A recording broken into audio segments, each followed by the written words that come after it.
There will always be a way out for me because I am in Christ. Who believes that? Hallelujah.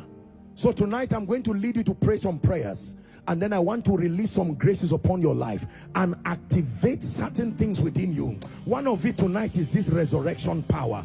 I'm praying that it will fall on someone like rain from heaven. The resurrection power will fall on someone in the name of Jesus Christ. Thank you, Father, for the gift of Jesus.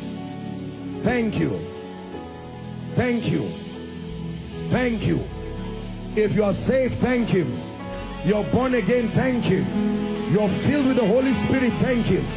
The victorious life, preordained unto victory, predestined and called to shine, called to rise above cultural limitations, rise above the vicissitudes of life. Shalanda branda segetabeleke paratus, rakata branda getabeleke pash. Is someone praying?